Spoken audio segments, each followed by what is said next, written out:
People are walking through life, holding on to ideas that look like wisdom, but act like limitation. They follow advice that sounds good, but gets them stuck. They chase progress in straight lines and try to grow by checking off all the usual boxes. But growth doesn't work like that. Not real growth. Not deep, sustainable, meaningful growth that actually changes who you are.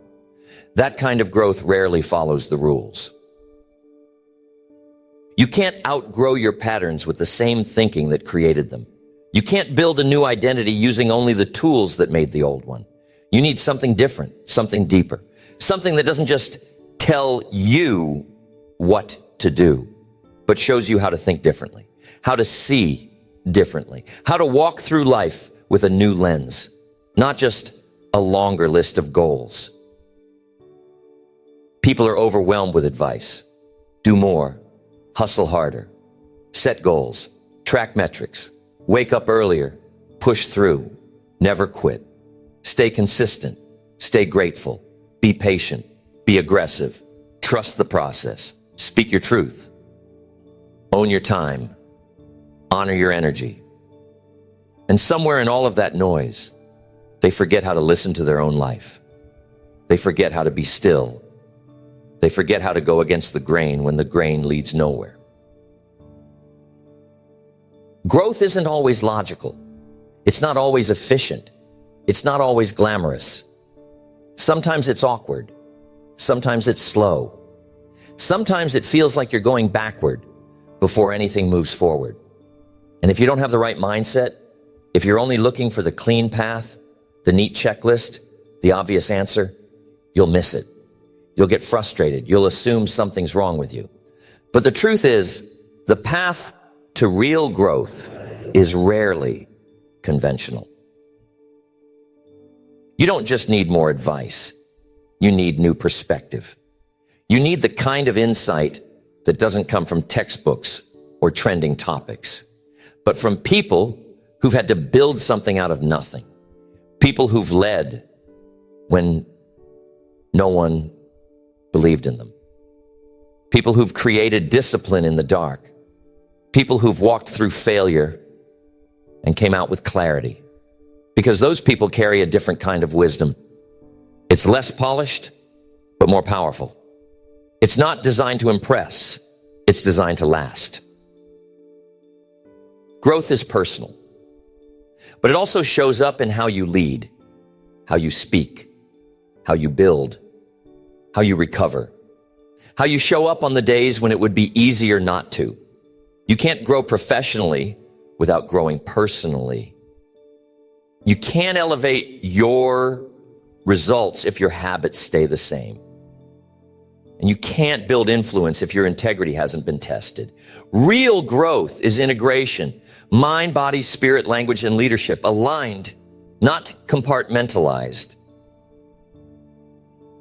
This is what separates people who stay stuck from people who move forward. Not how smart they are, not how lucky they got, but how they think, how they approach discomfort, how they choose to move when most people would wait. And that kind of mindset is built, not given. It's trained through experience and reflection, through challenge and honesty, through pattern-breaking decisions that don't always make sense until you've lived them. So this is not about giving you 10 easy steps. This is about shifting the way you approach your own development. It's about presenting ideas that might feel strange at first, but make more sense the longer you sit with them. It's about pushing against the usual so you can build something unusual, something rare, something that doesn't just get you ahead, but makes you proud. The first unconventional tip for personal and professional growth is to get really good at doing things before you feel ready. Not just okay with it, excellent at it. Because if you wait for readiness, you'll wait forever. Readiness is a myth. It's a feeling you think you'll have when the conditions are perfect, when the fear is gone, when your confidence is high, when your timing is ideal. But that feeling doesn't come. And if it does, it arrives too late. after the opportunity has already passed. The people who grow fast, who move different, who stand out, they've mastered the skill of forward motion without full certainty. They've trained their mind to move before it's fully convinced. They understand that clarity is earned through motion, not required before it. And once you see that, everything changes. You stop living on the sidelines waiting for confidence. You start taking small, scary steps with whatever belief you have. The idea that you'll suddenly wake up one day completely confident in a decision you've never made, in a skill you've never practiced, in a room you've never entered, is a trap. It sounds nice, but it keeps people stuck because they equate fear with unreadiness. And that's not the truth. Fear is not the enemy. Waiting for it to leave is. Growth requires discomfort. And discomfort feels like fear when it's unfamiliar. But they're not the same. Fear is just the emotional signal that you're stepping into uncertainty. And if you want a better life, if you want to create something extraordinary, you're going to have to get really comfortable living in uncertainty. Not chaos, not recklessness, just uncertainty. That zone where the future isn't fully mapped and you're walking anyway. Most people treat that zone like a danger zone. They retreat. They slow down. They analyze. They hesitate. They wait for more information, more signs, more proof. But the people who thrive, they don't need a map to move. They don't need permission. They don't need to silence every doubt. They just take the next step and then the next one and then the next one until confidence catches up. Because that's how confidence works. It's not a prerequisite. It's a result. You do the thing scared. You stumble through it. You show up messy. You get it wrong. You get better. And somewhere in the middle of that, your confidence begins to rise. Not because you waited for it, but because you earned it. Waiting to feel ready before you start something is like waiting to be in shape before you go to the gym. It doesn't make sense. You train your way into readiness. You start before you believe. You act before you're certain. You stretch before you're flexible. And if you do that long enough, what once felt terrifying becomes normal. This doesn't mean rushing. It doesn't mean being careless. It means you stop waiting for a perfect mental state before you act. It means you make fear part of your rhythm. You learn to walk with it, to breathe through it, to carry it without giving it control. Because fear can ride, but it doesn't get to drive. And the more you practice this, the more you start seeing opportunities differently. You stop filtering everything through, am I ready? And start asking, is this aligned? You stop looking for certainty and start looking for alignment. If it's aligned with your values, your goals, your growth, it's enough. You move and you let the learning happen along the way. People will ask you how you made so much progress so fast, and they'll assume you had some secret, some advantage, some confidence they don't have. But you'll know the truth. You just stopped waiting. You started. You built momentum. And you let the growth happen inside the movement. The second unconventional tip for personal and professional growth is to actively schedule time to think. Not just time to plan. Not just time to work. Time to think, to reflect, to consider, to evaluate. Because most people don't have a thinking problem. They have a thinking space problem. Their minds are full, but their decisions are shallow. They're reacting, not reasoning. They're operating off instinct, not intention. And in a world that celebrates speed, pausing to think feels unproductive. Sitting with silence feels lazy. Slowing down to examine your life feels indulgent. but it's not. It's essential. Because if you don't think deeply, you end up living shallow. You say yes to things that aren't aligned. You chase goals that aren't yours. You repeat patterns that don't serve you, and then you wonder why you feel off, even when everything looks right. People spend hours preparing their schedule, but almost no time asking why they're doing what they're doing. They work hard all week, but never stop to evaluate whether their work is creating momentum or just movement. They pour energy into relationships, routines, responsibilities, but never pause to ask what it's all for. Thinking time gives you the space to reconnect with that why. This kind of thinking is not passive. It's not daydreaming. It's structured. It's intentional. It's protected. You carve out a space, 15 minutes, 30 minutes, maybe more, and you sit with a notebook, with a question, with a mind that's allowed to run deep instead of just fast. You ask things like, what's working? What needs to change? Where am I headed? What am I avoiding? What would a wiser version of me do next? You let those questions breathe. You don't rush to answer them. You don't judge your thoughts. You just listen. You capture. You think.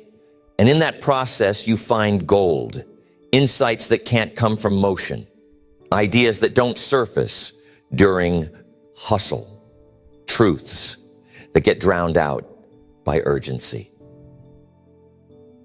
When you build this habit, your decisions become sharper. Your confidence grows. You stop second-guessing yourself so much because you've taken time to know what you really think. You're no longer pulling ideas from the surface. You're drawing them from depth. And people feel that. Your presence changes. Your words carry more weight. Your plans carry more meaning.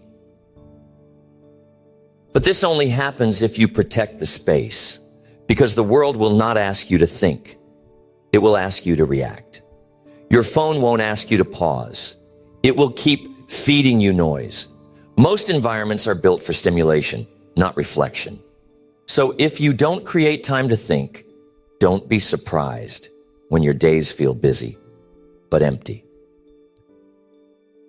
So you schedule it, like a meeting with your mind, like an appointment with your values. You put it on the calendar. You keep it sacred. You show up without distractions. You don't wait until you're overwhelmed. You make it a habit before it becomes a necessity. And it doesn't have to be perfect.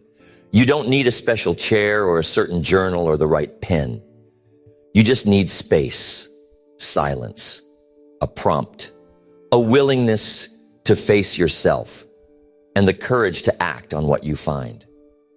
Because sometimes thinking will reveal things you've been avoiding. It will confront you, challenge you, push you to admit where you've been off. But that confrontation is where growth begins. And once you see the power of that kind of reflection, you won't want to go back to living without it. You won't want to make blind decisions again. You won't want to run on autopilot again. You'll realize that the space between action and reflection is where wisdom lives. And wisdom, more than hustle, is what builds a life that lasts. The third unconventional tip for personal and professional growth is to learn how to lose without losing yourself. Because setbacks are guaranteed. Failure is not optional, it's inevitable. But what isn't inevitable is losing your identity in the process. What isn't guaranteed is crumbling every time something doesn't go your way. Most people aren't destroyed by the loss itself. They're destroyed by what they make it mean. They fail a test and decide they're not smart. They lose a job and decide they're not valuable. They get rejected and decide they're unworthy. They take a risk and it doesn't work.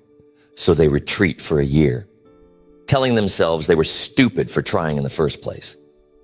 Not because the setback was final, but because they let it redefine who they were. But a winning attitude, a growth-centered identity, a person committed to personal and professional expansion They see loss differently. They don't personalize it. They learn from it. They adjust. They adapt. They don't ignore it, but they don't become it either. They've trained themselves to separate outcomes from identity.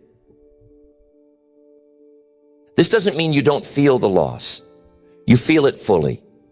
You acknowledge it. You grieve if necessary. You name what hurts, but you don't let it plant roots in your self-worth. You don't replay the failure in your mind so often that it becomes part of your personality.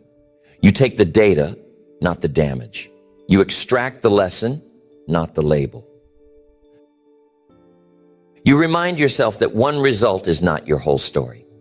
One moment is not your entire identity.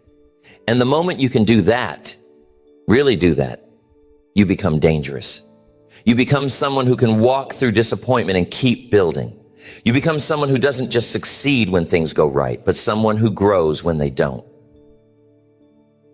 Because here's the truth. Resilience isn't about never breaking. It's about returning. It's about coming back clearer, wiser, more focused.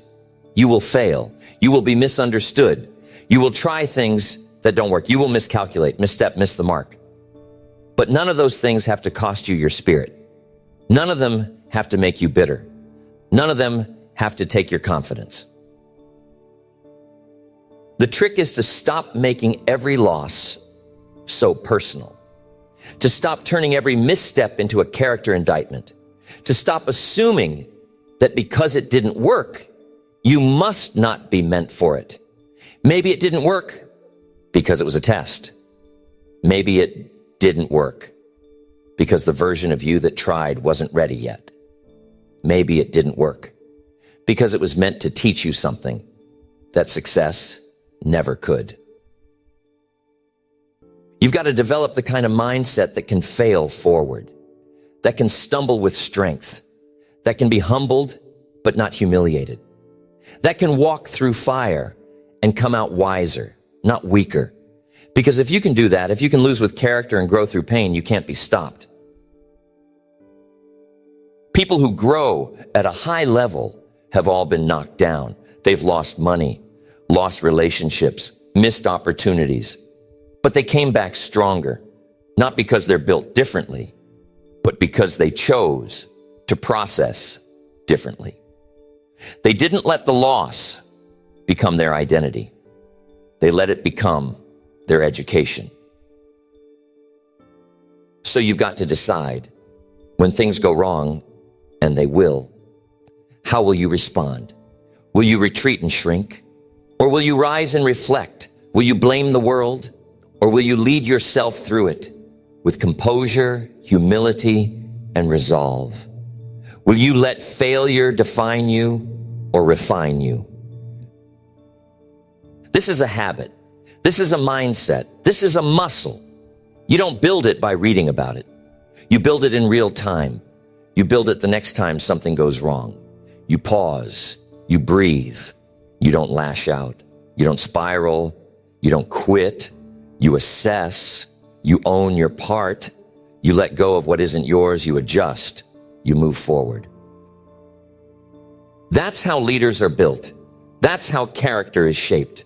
That's how legacy is formed. Not just in the way you win, but in the way you lose. In the way you carry yourself through the valley. In the way you hold your standard when it would be easier to abandon it. The fourth unconventional tip for personal and professional growth is to measure your progress in silence. Not because there's anything wrong with celebration, but because validation should never be the reason you're doing the work. And if you only move forward when people are watching, if you only push yourself when it's visible, if you only follow through when you know it'll get applause, you've built your growth on unstable ground. The world loves loud results, loud launches, loud victories, but real growth, deep, permanent, identity-shifting growth happens in quiet places. It happens when no one's cheering, when no one's asking for updates, when no one's noticing how hard you're trying. And if your internal scoreboard depends on external reaction, You'll quit the second you feel unseen. You can't let attention be your oxygen.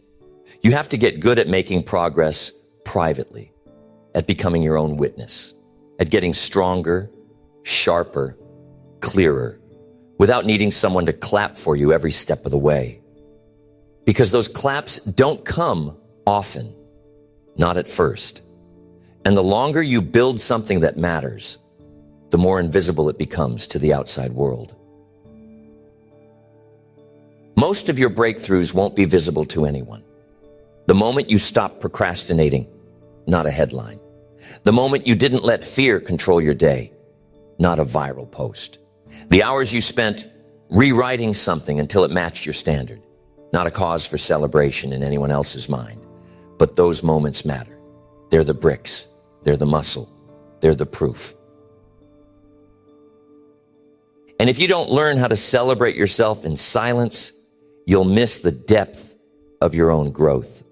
You'll keep looking outward for signs that you're okay, signs that you're progressing, signs that you're valid. But you don't need signs. You need standards. You need to know what your progress looks like from the inside. That means tracking what no one else sees.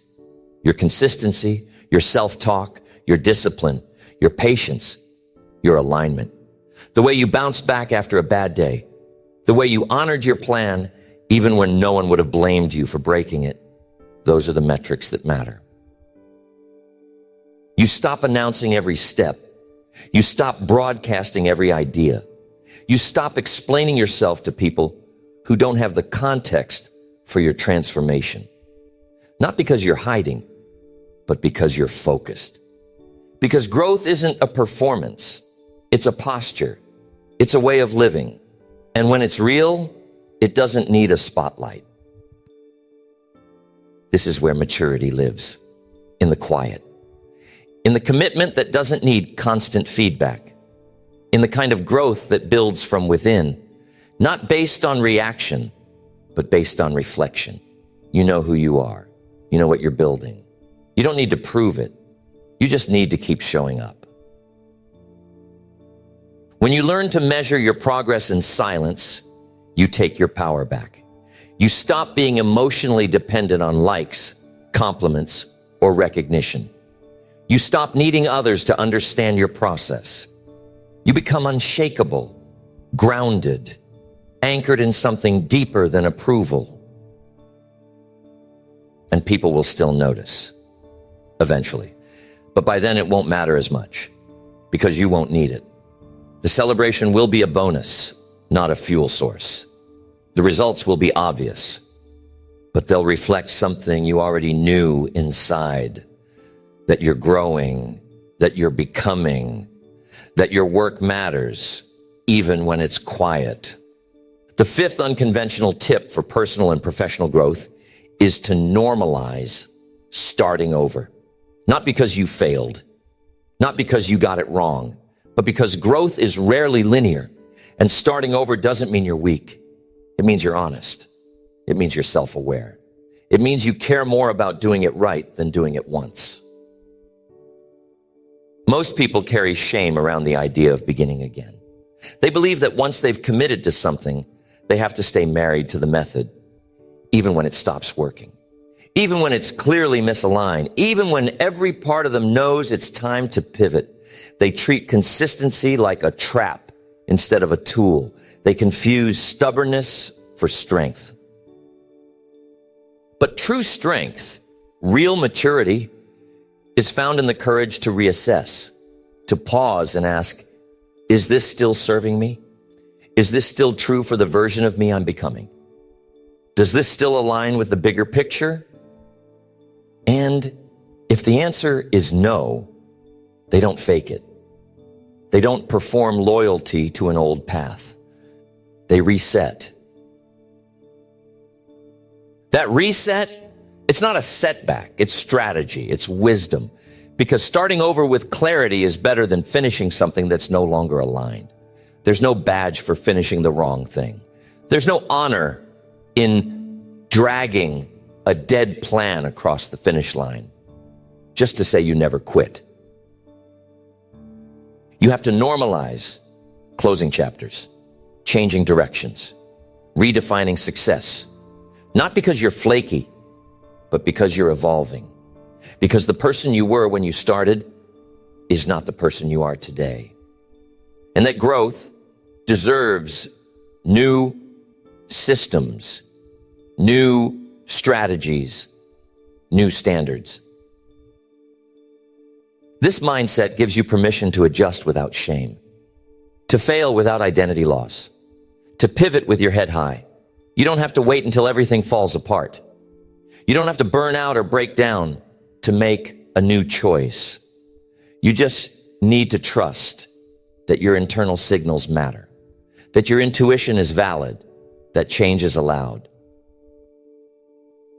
Because the people who create the most powerful lives are the ones who know how to release what no longer fits, to release the old timeline, to release the pressure to be consistent with a version of themselves that no longer exists. They don't stay in spaces out of habit. They stay because it still makes sense. And if it doesn't, they move. They don't see starting over as weakness. They see it as refinement. They know that growth sometimes means burning the old model, tearing down the structure, clearing the mental clutter, rebuilding something better. Not from scratch, but from wisdom, from experience, from the lessons learned in the last iteration. This applies to habits, to disciplines, to routines. You're going to fall off sometimes. You're going to miss a day, a week, maybe more. The question isn't, can you be perfect forever? The question is, can you return without shame? Can you pick it back up without punishing yourself? Can you resume the rhythm without dragging your guilt with you? Because shame slows momentum. Guilt steals clarity. And the longer you sit in it, the harder it is to come back. But when you remove the emotion from the reset, when you make starting over normal, not dramatic, you begin to accelerate. You rebound faster. You lead yourself better. You stop judging other people for their restarts. You become someone who makes space for evolution, for redemption, for second, third, fourth chances. Because you know the real flex isn't getting it right the first time. The real flex is getting it right eventually. It's refusing to give up. It's being bold enough to begin again. So make peace with the reset. Choose it. Use it. Be proud of it. Starting over doesn't mean you lost everything. It means you're using what you've learned to move differently. And that posture, that courage, that flexibility in the face of pressure, that's what makes growth sustainable. That's what makes success repeatable. The sixth unconventional tip for personal and professional growth is to get serious about subtracting. Not just about adding the next goal, the next habit, the next tool, but intentionally and aggressively removing anything that clutters your clarity. Because most people think they need more to grow. More information, more structure, more effort. But the truth is, most of the time, they don't need to add, they need to remove. Growth isn't just built through addition. It's accelerated through subtraction. When you eliminate the noise, the real signal comes through. When you stop chasing 10 directions, you finally make progress in one. When you stop trying to keep everyone happy, you remember who you are. When you stop managing the image, you start building the foundation. But subtraction feels scary. It feels like loss. It feels like giving something up. And if your identity is attached to busyness, if your self-worth is attached to how full your calendar looks, then the idea of subtracting feels like failure. But it's not failure. It's focus. It's freedom. It's the intentional removal of everything that keeps you distracted from your mission. You don't need to do more. You need to do less, better. You need fewer commitments, fewer conflicting goals, fewer open tabs in your brain, fewer people speaking into your decisions. You need to simplify, not because you're weak, but because you're wise. Because simplicity creates energy, and energy builds momentum, and momentum compounds results. This starts with your schedule. What are you doing out of obligation instead of alignment? What meetings could be removed entirely? What tasks are you repeating that no longer move the needle? What routines are outdated, but you're still doing them because they're familiar? Then move to your inputs. What are you consuming that adds stress, not strength? What are you listening to that pulls you away from your core values? What social habits distract you more than they develop you? What conversations leave you tired instead of focused? These are not small questions. They're anchors. And the more you remove what doesn't serve, the more clearly you can see what does. Subtracting means saying no. Not soft, apologetic no's. Clear, protective ones. You have to learn to disappoint people in the short term so you don't disappoint yourself in the long term. You can't keep saying yes to things that fracture your energy just to avoid awkward conversations. Your vision is worth the discomfort of clarity. And the more you do this, the more you practice the art of subtraction, the more your environment starts to match your identity. Your calendar starts to reflect your values. Your energy starts to reflect your priorities. And suddenly, your life feels less chaotic. Not because you slowed down, but because you stripped away everything that wasn't essential. This habit isn't about being minimalist for the sake of minimalism. It's about alignment, precision, impact. You subtract so you can show up with full energy for what matters. So your focus becomes clean. So your voice becomes clear. So your progress becomes exponential. And it's not a one-time thing. Subtraction is a practice, a rhythm, a way of life. You come back to it monthly, weekly, sometimes daily. What can I release? What can I cut? What have I outgrown? What isn't worth carrying anymore? These aren't questions of weakness.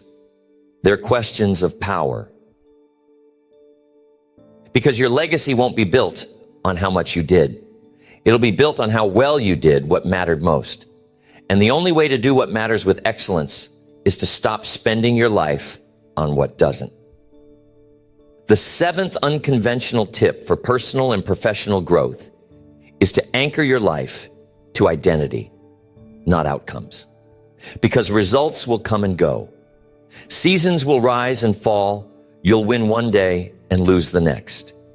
But who you are, that has to stay solid.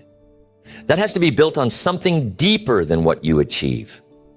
Otherwise, every external shift becomes an internal storm.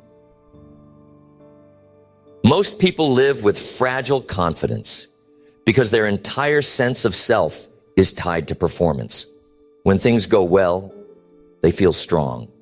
When things fall apart, so do they. And that cycle is exhausting. It makes you reactive. It makes you insecure. It keeps you from building anything consistent because consistency requires a stable foundation, and identity is the foundation. You can't build a powerful life while questioning who you are every time your results fluctuate.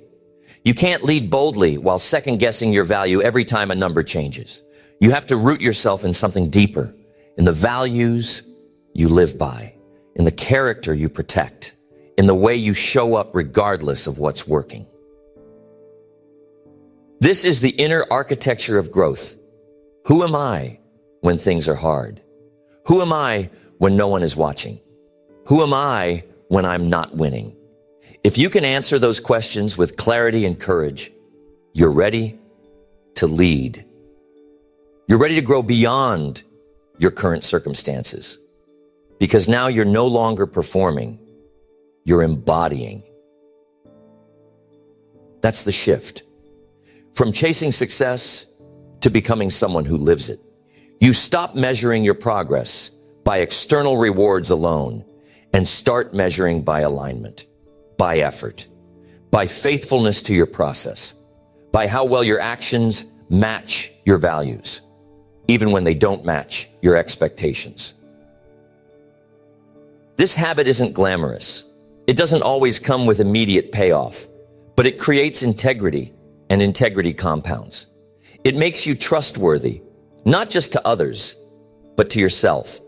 And when you trust yourself, you stop chasing the next achievement to feel whole.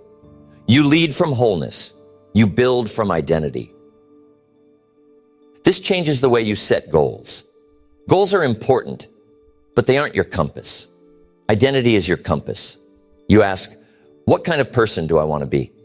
And then build goals that reinforce that, not the other way around. You don't just want to make more money. You want to become someone who handles resources with discipline and generosity. You don't just want to get fit. You want to become someone who honors their body with consistency and strength. That internal focus creates sustainability. It means even when you miss the target, you're still building the person. And that's the real win. That's what lasts. That's what makes your progress immune to fluctuation. Because even when results waver, your values stay rooted.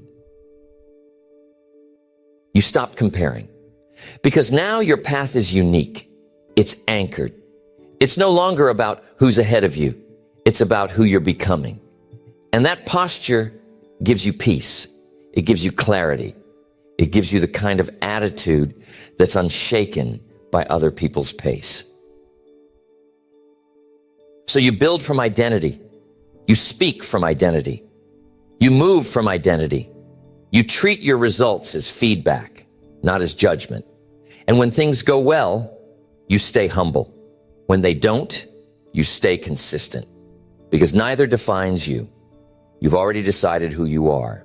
The eighth unconventional tip for personal and professional growth is to train yourself to embrace tension instead of trying to eliminate it. Because most people think the goal is comfort, stability, harmony. They think if they can just remove the stress, remove the friction, remove the pull in different directions, then they'll finally grow. But that's not how growth works. Growth lives inside of tension. It's uncomfortable by design. You're not supposed to feel fully balanced all the time. You're not supposed to have every answer before you move. You're not supposed to feel peaceful in every decision. If you're growing, tension will be part of your life. Not because you're doing it wrong, but because you're evolving. Because you're stepping into spaces you've never mastered. Because you're leading in ways you've never led. The presence of tension doesn't mean something's broken. It means something's happening. It means something is stretching. It means you're living in that sacred middle ground between who you were and who you're becoming. And if you can stay with that tension instead of trying to escape it, you'll start unlocking levels most people never reach. But most people rush to remove it. They make quick decisions to relieve the discomfort. They give up on projects the moment they feel resistance. They avoid hard conversations because they want to keep the peace. But peace built on avoidance is fragile. It cracks under pressure. Real peace is built on strength, on clarity, on the willingness to hold tension until you find the right next move, not just the easiest one. Tension shows up everywhere. In leadership, in creativity, in relationships, in identity. You'll feel the pull between rest and discipline, between being kind and being clear, between being firm and being flexible, between staying and pivoting. And the goal isn't to eliminate that pull. It's to learn how to stand in it, to let it shape you, to let it refine your perspective, your posture, your process. This is emotional strength, the ability to carry contradiction without collapsing, the ability to move forward even while you feel the stretch, the ability to hold your center while multiple things are calling for your attention. And that strength, that's what makes you unshakable. Not the absence of pressure, but the ability to lead through it. When you train for tension, you stop needing everything to be simple. You stop requiring everything to be obvious. You learn to breathe in complexity, to operate in ambiguity, to carry vision and patience at the same time. You stop rushing decisions just to get relief. You start holding decisions until they're ready. This shift changes how you show up with other people. You stop rushing them to clarity. You give them space to wrestle with things. You learn to hold space without needing immediate answers. You become a better leader, a better friend, a better human, because you've learned how to be with people who are growing, not just people who are performing. Tension doesn't always feel good, but it always teaches. It teaches you where your edges are, where your beliefs need to be refined, where your strategies need to evolve, where your communication needs to level up. It's not something to fear. It's something to respect, to learn from, to move with. So stop resenting the tension. Stop trying to make everything easy. Stop assuming that discomfort means you've gone off course. It doesn't. It often means you're right on schedule, right in the middle of a breakthrough, right where growth is happening. And if you stay with it, breathe through it, lead through it, you won't just grow, you'll expand. The ninth unconventional tip for personal and professional growth is to practice keeping your word to yourself above all else. Not just promises to others, not just public commitments, but the quiet ones, the ones no one knows about but you. Because that's where self-respect lives. That's where inner confidence is built. Not from how loud you are, but from how consistent you are with yourself when no one's watching.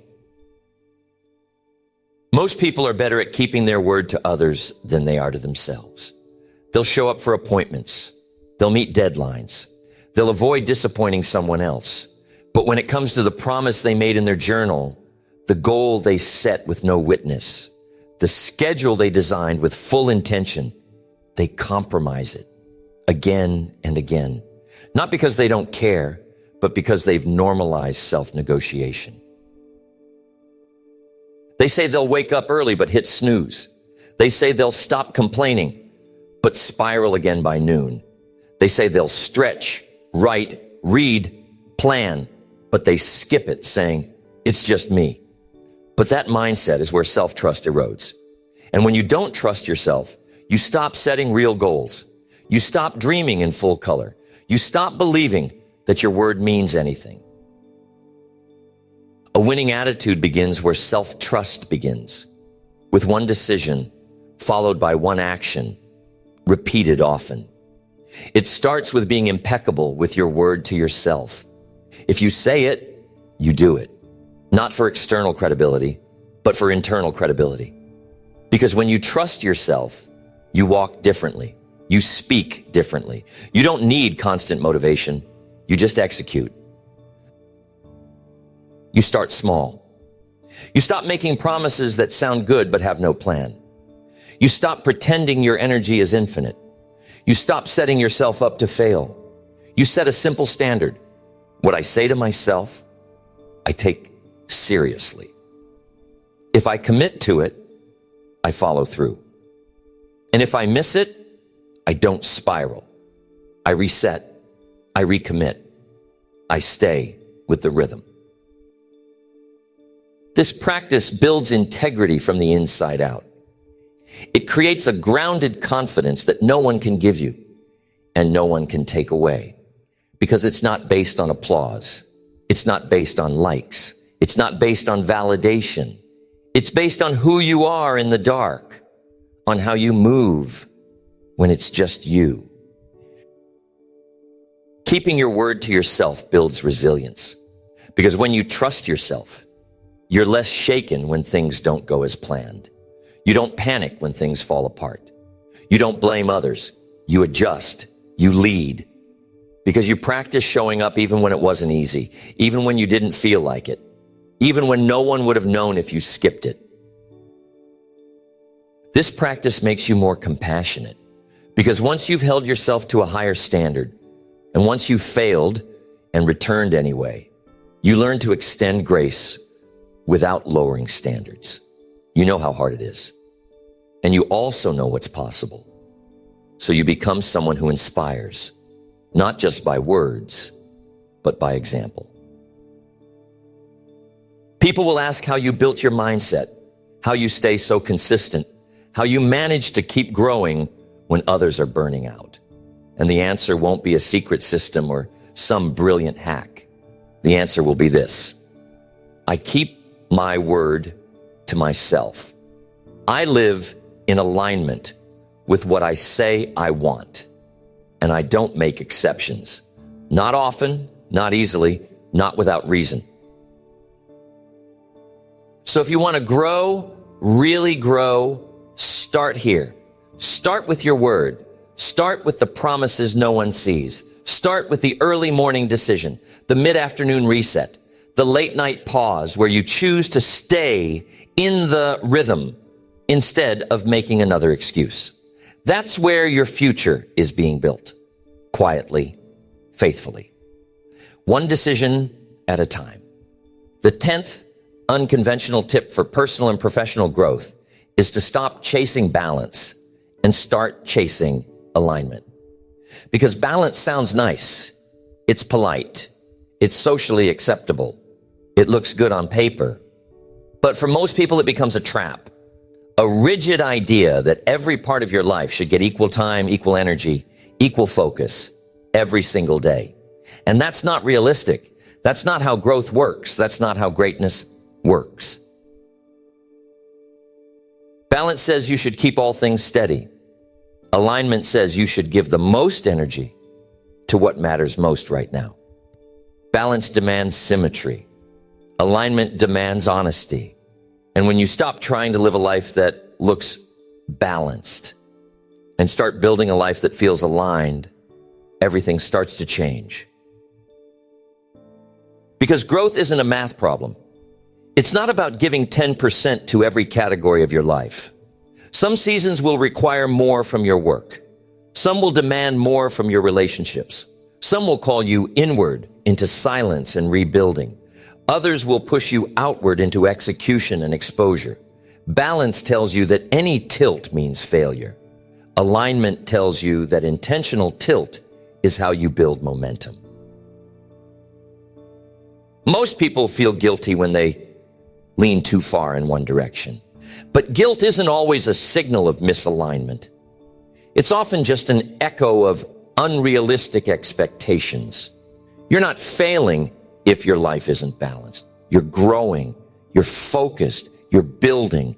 And when you're building something important, it takes weight. It takes priority. It requires you to let go of some things for now. Not forever, but for now. Alignment isn't static. It shifts with your values, your season, your capacity. So you have to stay aware. You have to ask real questions. Where am I being called to lead right now? What part of my life needs more of me? What can I say no to for the sake of what matters most today? These questions will serve you more than any myth of perfect daily balance ever will. And when you live this way, you stop apologizing for your focus. You stop pretending to be equally available to everything and everyone. You become more present because you're not trying to be everywhere. You become more effective because you've stopped stretching yourself so thin just to check all the boxes. You're not checking boxes. You're making decisions on purpose, with clarity, with courage. People might not understand your alignment. That's okay. You're not living to be understood. You're living to be aligned And aligned people are magnetic, not because they're everywhere, but because they're fully present wherever they are. They walk with confidence, not because they have it all figured out, but because they know where their energy belongs today. This is how you avoid burnout. Not by doing less, but by doing the right things. Not by living in fear of overcommitting, but by choosing what's worth committing to. You don't need a perfectly balanced calendar. You need a deeply aligned life. One that reflects your values, your purpose, your priorities. One that's built on intention, not obligation. And yes, alignment requires sacrifice, but it's not sacrifice without return. You give something up, but you gain momentum. You let something go, but you create depth. You say no to something today so you can say yes to something greater tomorrow. That's not loss. That's leadership. So build your life in alignment, not by trying to keep everything in perfect harmony, but by moving with clarity and purpose. Some days will be messy. Some seasons will be lopsided. But if you stay aligned, if you stay honest with your energy, your direction, your truth, you won't just grow. You'll evolve. And that evolution won't be pretty every day, but it will be real. And real is what creates legacy. Now you know the truth. Real growth doesn't always look like what the world tells you it should. It's not always structured. It's not always pretty. It's not always easy to explain. But it's yours to build, yours to lead, yours to live. And these 10 unconventional habits, starting before you feel ready, scheduling time to think, learning how to lose without losing yourself, measuring your progress in silence, normalizing starting over, subtracting what doesn't serve, anchoring to identity over outcomes, embracing tension, keeping your word to yourself, and choosing alignment over balance. These are not tricks. They're not trends. They're truths. They're the kind of truths that last, the kind that hold you together when you're building something that matters, the kind that don't always get talked about in the rooms full of hype and hustle, but they're what separate those who build with depth from those who build for attention. Growth will ask a lot from you. It'll stretch you, break your patterns, pull you out of your comfort. It'll confront who you've been and challenge who you want to become. But if you carry these habits, if you live them, not just visit them, then every challenge becomes an opportunity. Every obstacle becomes a lesson. Every season becomes a stage for your next evolution. You won't need external permission to lead. You won't need applause to keep going. You won't need everything to go right to stay grounded. You'll walk differently, not because you're better, but because you're clear. You're anchored. You're building something real. And real things don't shake when the wind shows up. They stand because the foundation is there. So don't just hear these ideas, use them. Take one and start living it. One decision, one shift, one quiet commitment that no one sees but you. And then do it again tomorrow and the day after that. Until it's no longer something you do, it's who you are. That's when the game changes. Because growth isn't a moment. It's a lifestyle. It's not a finish line. It's a way of moving through the world with depth, with focus, with a kind of internal strength that doesn't fade when life gets hard. That's what you're building now. That's what you've already started. Keep going.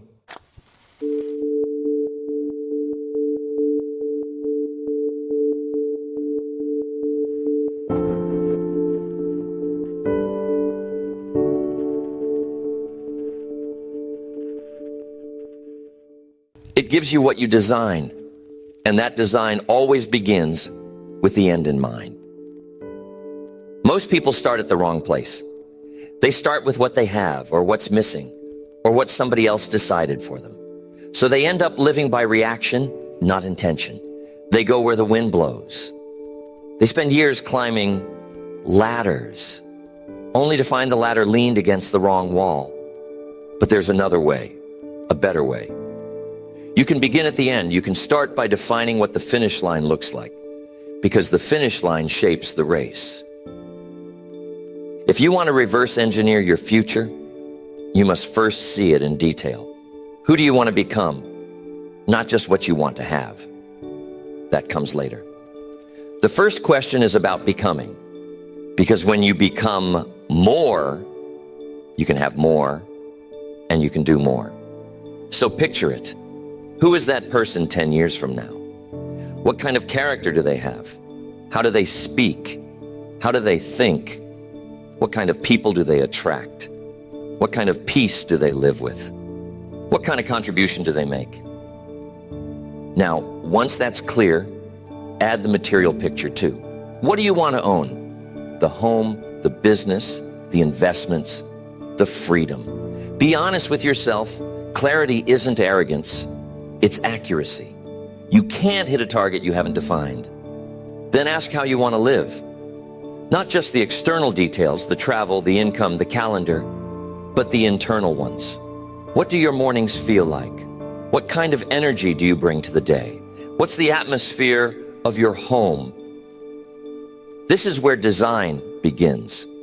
Most people never stop long enough to create that picture. They're too busy surviving today to imagine tomorrow. But imagination is the architect of reality. Once you have that clear image of the end, your ideal self, your ideal lifestyle, your ideal contribution, you now have something powerful: direction. Direction creates purpose, and purpose gives meaning to every single action. When you know the finish line, decisions become easier. You start filtering everything. Does this move me closer to the picture, or does it move me away? That's how you gain focus. See, clarity eliminates confusion. When you begin with the end in mind, every day becomes a step in a design journey instead of a random walk. You stop being a reactor and start being a creator.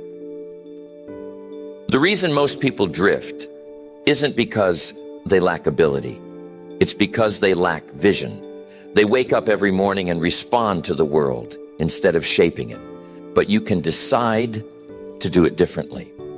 You can decide to draw your life like an architect draws a building, on paper first, then in brick and steel. So don't just ask what you're going to do tomorrow. Ask who you're going to be in 10 years.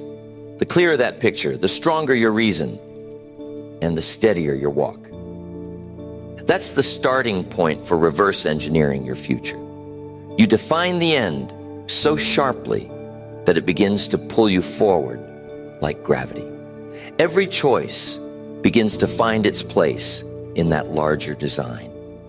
That's how it starts. The power to design your life begins the moment you choose to see the end before you start the journey. Once the picture of the end is clear, the next step is to identify its components. Success isn't magic, and it isn't luck. It's the result of assembling specific pieces in the right order. Think of your vision like a house. You've drawn the blueprint. Now you must list the materials. No builder begins without knowing what the structure requires. You don't guess the size of the beams or the number of bricks. You calculate them. The same rule applies to building your life. Every dream is made up of elements: skills, habits, relationships, and resources. Each one is a building block that supports the design. If one is missing, the structure weakens. Start with skills. Every future requires its own skill set. A successful career, a thriving business, a rich family life. Each demands competence. You can't wish competence into existence. You must build it through study, practice, and repetition. The better you get, the more predictable your results become. Then look at habits. Skills are what you can do. Habits are what you consistently do. 1 hour of discipline can change a day. One daily habit can change a year. A handful of good habits can change a life. But they must be chosen intentionally. You can't afford to let random habits shape a designed future. Now think about relationships. No one builds alone. The people around you will either accelerate your growth or drain your energy. Choose carefully.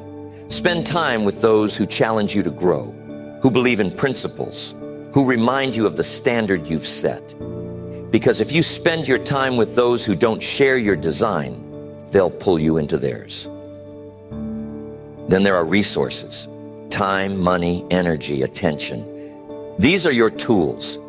Use them wisely. You don't need unlimited resources. You need focused ones. The power of resourcefulness always outweighs the size of resources. A well-managed hour can outperform a wasted day. Once you see the pieces, you can measure them. You can track progress. You can adjust what's missing. That's when success becomes predictable. Chaos ends when structure begins.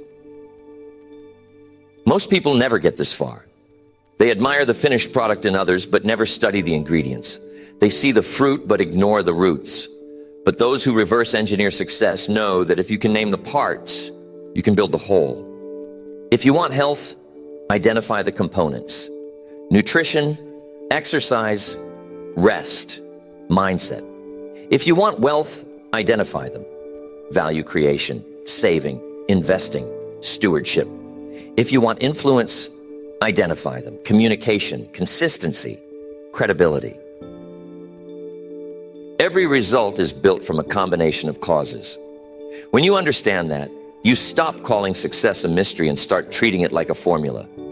And formulas can be learned, duplicated, refined. The key is precision. Don't just say, "I want to be successful." Define what kind of success and what it's made of. Vague plans produce vague results. But when you isolate the components, you gain control. You can improve what you can see and measure. So, write it down. List the elements that make up your future. What must you master? What must you practice? Who must you learn from? What resources must you guard? These are not just questions. They are the architecture of achievement. Once you identify the components, the next step is to trace the sequence. You know what you need.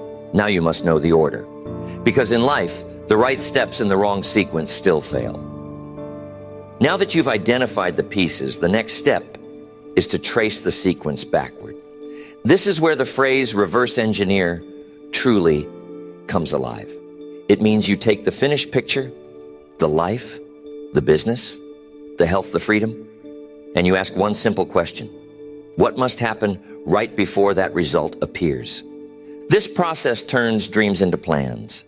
It moves you from imagination to strategy. Most people plan forward.